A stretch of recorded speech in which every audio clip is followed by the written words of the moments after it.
The government's plan to deliver major infrastructure throughout the country is exciting, but it does take quite the concerted effort to pull off. NZ Lawyer sat down with Kensington Swan partners Marija Batistich and Paul Buetow to examine the key challenges and what the government and contractors can do to deal with them. Well, I think certainly it's an exciting opportunity for the sector in terms of what's been proposed by the government and what's on the cards. I think there are challenges, and at the same time there are great opportunities for collaboration to deliver, working towards achieving these projects. Batistich, an expert in resource management and government and regulatory law, says that the country has been hobbled by under-resourcing, which complicates plans to add new infrastructure. I think one of the biggest challenges we're facing is underinvestment in infrastructure, not only in the roading and transportation network, but in stormwater and wastewater. So while we have ambitious projects for growth and development, we've got existing infrastructure which needs to be upgraded. As a construction and major project specialist, Buetow sees the public looking for efficient execution of projects, regardless of who may be in power. The real challenge is actually how you deliver those projects within a 3-year election cycle. What the market wants is certainty. It doesn't want to see projects changing as different governments come on board. To actually procure these projects takes a lot of time, a lot of investment from the market, and it costs a lot of money.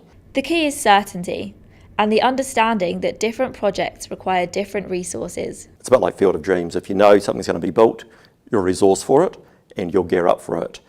If you don't, then it makes it a lot more challenging to actually do it, and that's when you get cost and time overruns. Projects run over time and become more costly when someone decides after a period of time they want to procure it differently, change the scope, and that's when you get the blowouts from a time and cost perspective.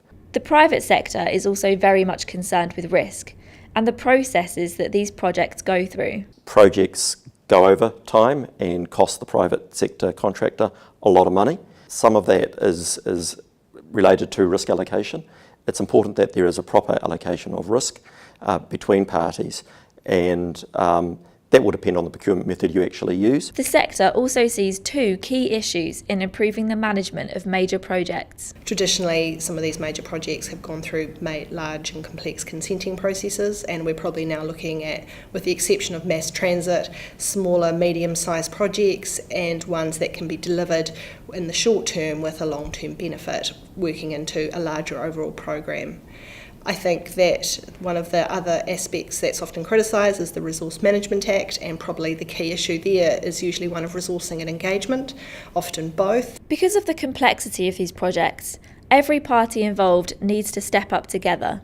And so this is going to require a collaborative, multidisciplinary approach, not just across industry, but industry working with central and local government to deliver on these quite ambitious plans. Buetow adds some words of advice from Winston Churchill, which could help get things moving. Just a final comment, I think once we've decided to deliver a project, we've just got to get on and do it.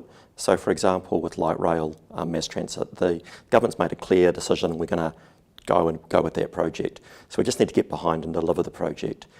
It reminds me, I suppose, of a famous Winston Churchill quote, and that is the best thing to do is the right thing, the next best thing to do is the wrong thing, the worst thing to do is nothing at all.